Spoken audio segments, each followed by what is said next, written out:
I believe it's still a taboo subject in church. In a lot of churches, I still think that even though your life has been transformed and if being a new creation in Christ, there's still some people will still judge you and still hold that over you. They don't even associate you with being a human being at that point.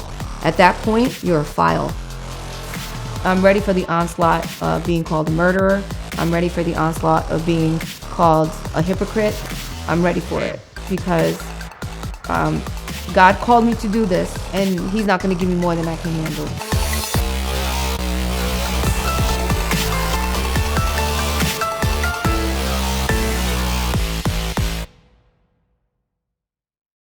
I was in a relationship and engaged, and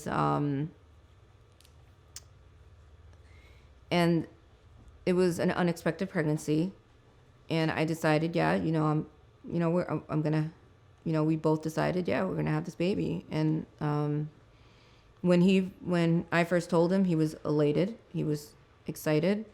I was nervous because at that point I already had 3 children, and I had been a single mother for so long, and there was just so many things at that point because we were engaged, we weren't married, and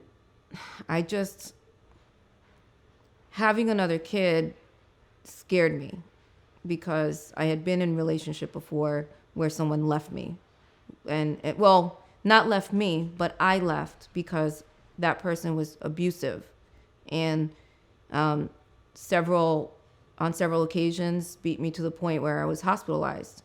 So that was another thing is I used to get judged a lot because people were like, you already have 3 kids and you're only 24.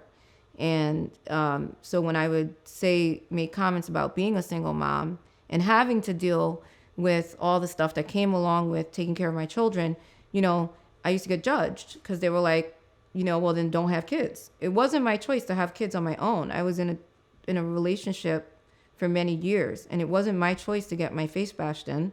It wasn't my choice to get my jaw broke or misaligned or my sternum broken. So I had to leave that relationship. So I made the choice to live. I made the choice to not continue to be abused. So when I got into this relationship and I got pregnant, all of those fears came flooding back in. It was like, I'm going to be in another relationship. But he wasn't a bad person. He was a really good guy. And we were going to church together. And, but not living right, doing wrong. And that's why I got pregnant. So we both decided we were going to have this baby. And we were happy. We were fine with it. And as my pregnancy grew, he became different, and he started to become verbally abusive and would call me names that were really awful, and put me down. And so here I was experiencing the beginning of an abusive cycle again, because that's how my previous relationship started. That abuse began again. At one point, he and I were arguing about something, and I said to him, we're going to have a baby. And he was being really disrespectful, really nasty, and really mean. And I said, we're going to have a child together. And he basically told me he didn't care about the child anymore, and he can care less. And I said, are you saying you want me to have an abortion? And he goes, I don't care. Have one if you want. And it was out of spite that I had the abortion.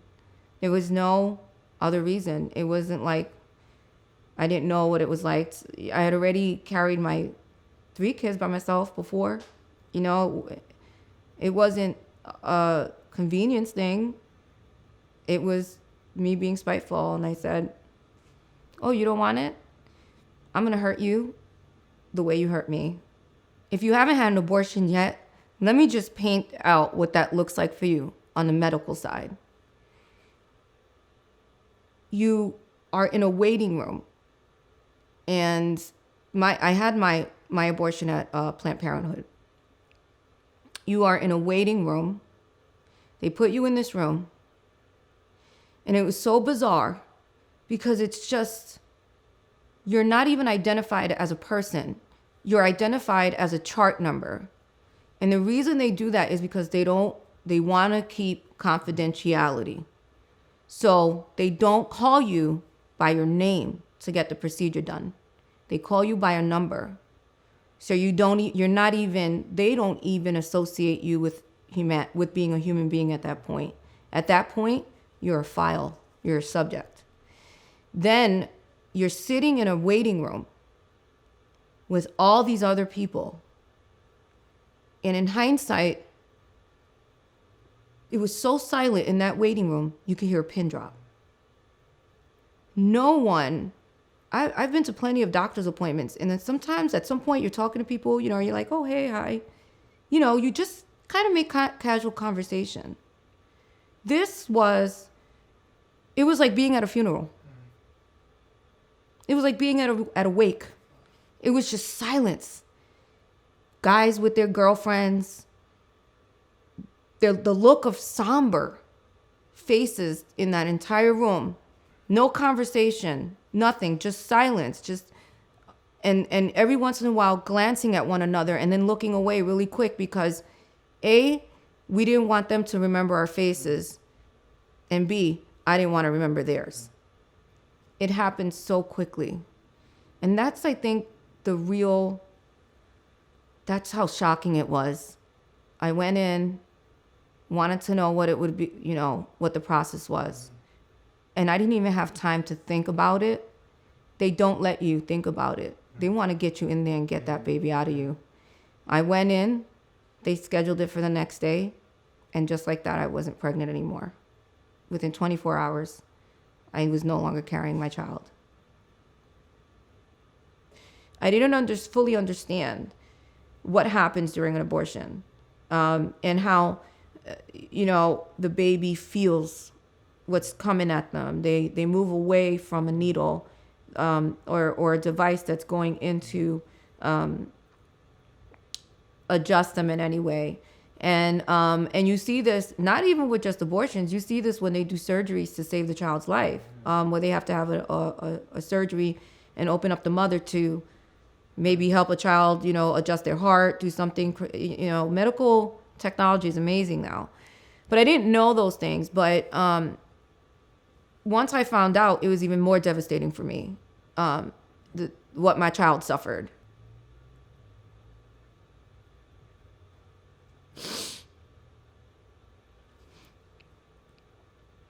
I felt the tugging, the pulling, sharp snipping. I could hear the devices that they were using.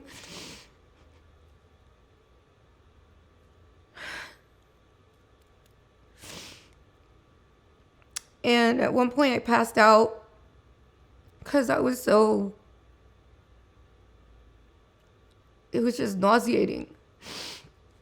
And when I came to screaming that my baby was gone.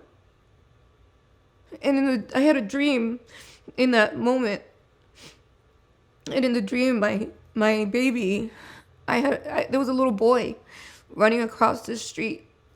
And I woke up when the little boy got hit by a car. And I was like, my baby's gone. And I woke up out of this twilight state screaming for my baby. My heart and everything knew where I knew exactly what I was doing. Even in my subconscious, even in that state of sleep, that time where I was out and I passed out, I dreamt about my baby being killed. And I was the murderer. I was the person behind the wheel in the car in the dream. It was an awful experience to come to. And I think a lot of people will share when they share this experience, or even when they talk about it with them, like when they speak internally to themselves, they will almost deny it happened. They won't. It's almost like they block it out and they repress it, and they don't. And it's the same thing that happens with people who repress abuse and things like that. It's that same. And the thing is, I was an expert at that. I was an expert at repression at that point because of my abuse as a child. Being physically and sexually abused as a kid, I already knew how to push pain so deep down that it's almost as if it didn't happen. And that can be seen as two things. It can be seen as a very good thing or a very bad thing. As an abuse survivor, it's a good thing because you are able to cope. It's a coping mechanism as an abuse survivor.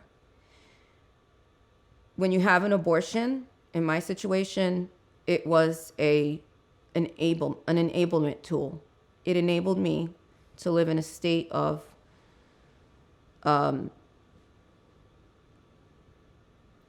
lack of consciousness, and after it hit me a few days later that I had I wouldn't say I had an abortion to myself. I would say I lost my baby to myself. And I felt like a failure. When I finally realized what I had done and hit me 2 days later, it was probably the lowest point of my life. It totally changed who I was. So it affects you, and that's normal.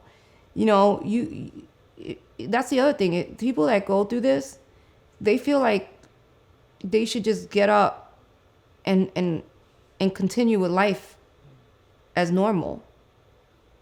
It's not normal for you to feel that way. It's not normal for you, and then they try to. There's a thin line between having grace and enabling somebody. These guys, it's not grace. They enable you. They want to enable you to make this decision. They want to tell you all the stuff you need to hear so that they can get what they want ultimately. And you know what? Those baby parts that they take, they're doing stuff with it. They're sending it to labs. They're getting paid for that. So it's more beneficial for them to get that baby so that they can get money for your baby.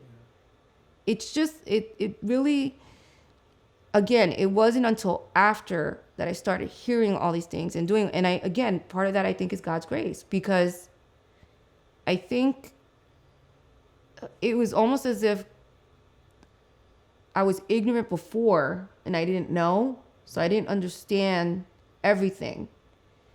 But I found out afterwards. I think I would have felt worse had I known everything and all the other stuff that I knew and then had it anyway. And I think had I known some of the stuff that I did know, find out afterwards, I wouldn't have. I told my husband about 2 years ago. And my husband and I are married 7 years. And I don't even remember how it came up. We're sitting down at the in the kitchen, and we were just having kind of a nonchalant conversation, and it just kind of came about. And you can tell that how it came out and how she was feeling at the moment, she felt obviously very comfortable in saying it, but you knew that God was doing a work in her heart already about this, and you can't miss that piece. And it was hard, and it was hard because that first I saw the sting that it had, right? The pain that it actually hurt her. And as a husband, that's always difficult to watch your wife in a pain. I think it might have been regrets that we may have had in our past or something like that. And it kind of just came out of my mouth. And as soon as I said it, I was like, I don't think I ever shared this part of my story with Amiri. Like I never, and again, I think part of that is the suppression of not wanting to talk about it, not wanting it to be a subject in my life, and erasing what I did. Almost like a denial living in denial of what you did. And, but Amiri is such an easy person to talk to that it just cemented that if it came out that easily and that kind of like nonchalantly that this happened, I realized, wow, God did do a work in my life. Because I just said it and I didn't hide it. Right. And then, it's one thing when someone brings up or talks about your past mistakes or think the things you felt you regretted, right? It's another thing when it's broadcasted and you're constantly hearing it in the public forum today nowadays, and it's kind of being brought on, it's becoming at the forefront of this political agenda, and you feel horrible. And it's like, I can't imagine what that must feel where that's kind of being brought up at live TV shows and it's become mainstream. And I just saw it in my heart. And I think as a husband, the one thing you want to do is you want to kind of reach out and help. And I think it's kind of one of those moments where you kind of feel like there's nothing that you as a husband can honestly do to fix and help. And that's kind of heartbreaking. There was, though, I would say that the encouraging part is that you see that God was in the middle of it the entire time, no matter what, and that he had her, right? And I think that's one of the things that I hold on to was that even though I know I couldn't, my Father in heaven loves her more than I possibly love her. And that's encouraging. It was like God showing me, I'm building you, I'm working you, I'm growing you, and I'm preparing you. And I gifted you someone the perfect person to share this with, because I shared it so openly. It wasn't like it was weird. It was like I'd never talked about it to someone with such just regular kind of conversation. And I did speak about it like with regret, but I didn't condemn myself for it in that moment. But I do feel convicted by it. And, that's the thing with conviction and condemnation. Conviction brings you closer to Christ, where condemnation pushes you from Christ. As I watch how she's grown and how she changes over time, you can't help but then rely on God himself. And one thing that I started to think about was, wow, if this is my wife, who was a God-fearing woman, who was a Christian, who's strong, and, was dealing with this and watching God kind of changing this in her heart, it made me think about other women who do not have God in their lives and how they don't. And how do you cope with something like this, right? How do you deal with that pain? What gets you through that next day, right? And I always stand on the verse, in all things, God works for the good of those who love him and have been called according to his purpose. And also that what the enemy intended for bad, God will use for good, as well as we will overcome by the blood and the Lamb and the word of our testimony. So this is all part of his plan. Part of it was all, he orchestrated the whole thing. So even in my bad situation, he's using it for his good right now. Because if me sharing my story and my experience and my journey helps someone else, even one person, that's what this is about. This is about us being vocal about the healing and the goodness, and that there's life after death. And there's nothing that I can do other than being there to support her and love her. And I believe, the greatest gift that God has ever given me was my wife. And in this institution that God has created called marriage, there's a beauty of this. And that is that God allows me to be so privileged enough to be the helping hand of his, to encourage her to be all that God has designed her to be. And I wound up going to a therapist she was a pastor, and she was also a therapist. And if it wasn't for her, God knows who she is, I would have never known his forgiveness and his grace. And that's why I believe that God puts angels on earth. And she gave me such a commonplace approach. And you know what she said to me? She said, Debbie, God died for you, but he died for your baby too. He died for him too, and he's in heaven. And you sinned. But if you allow that sin to eat you up inside, you're going to die. And you're going to die on earth. You're going to die while you're still living. While you have a pulse, you're going to be a walking corpse. One of the things that God has anointed her with is the gift of dreams, and that's how God speaks to her. It is usually how he speaks to her, through a dream. God talks to us in different ways, but that is very profound in Debbie's life. And I remember one morning waking up, I came downstairs ready to have our morning coffee that we normally do together, and she shared with me what happened to her last night, and she was just putting the pieces together. In the dream, I had woken up to 3 kids screaming, and in my foyer, and I went to the foyer to find out, where these kids are. Like, who these kids belong to? 3 kids.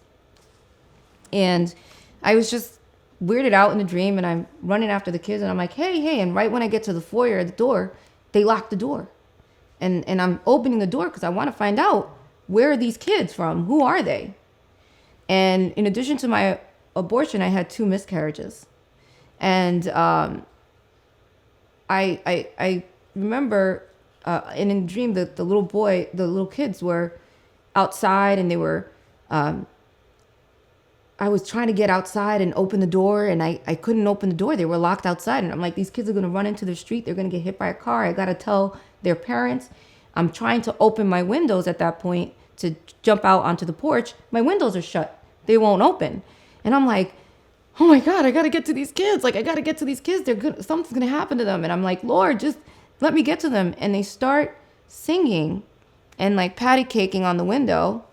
And they start calling me mommy and saying, Mommy, we're okay. We're okay.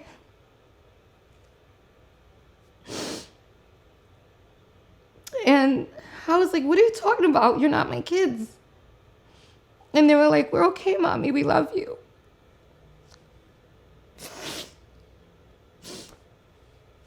And when I woke up, I struggled with the dream, and I told my husband, I said, I don't know what this dream is. Like, I'm really searching God, and I'm really asking, like, why this dream? What are these kids? And I realized, like, these were my kids. These were my babies. These are the ones that I never got to see on earth. Knowing that they're in heaven, and I'll get to see them one day, and that's God's ultimate grace. He didn't have to give me that dream. He didn't even have to let me see my kids. But I saw them. I saw their faces, and I saw them smiling, and I saw them running and playing with each other. And knowing that they're in heaven right now, they're a family. They're in heaven right now. They're just waiting for me.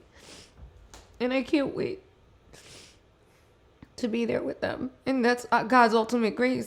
And it was just interesting that she just revealed not too long before, about the abortion. And then all of a sudden, this dream comes about out of nowhere and revealing more and more, kind of shedding some more light into what happened. And that's where I saw the beauty. And that's where I saw the picture of God, right? That, he doesn't have to reveal himself that way, but yet he does, right? And the one thing I keep thinking about from that one moment is there is truly life after death. And it wasn't just for the child or the unborn, but it was also for Debbie's life going forward. And that is profound. I don't deserve it. I don't deserve to see, maybe not my miscarriages, but I don't think I deserve to see the one I deliberately killed.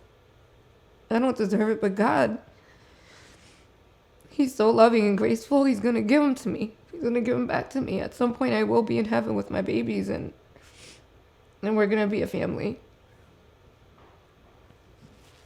If I can encourage any woman beforehand who's even thinking about it or wanting to go through this journey, or if you've been through this more than anything else, that there really is life after death, and God has it, right? And I thought that was extremely encouraging. He wants to forgive you. He loves you. He wants you to come to him as you are. He wants you to lay your burdens at the cross and let him take care of it for you. And he wants to bring you peace and comfort, and he doesn't want that decision you made to define who you are for the rest of your life. You're more than that. He created you for more.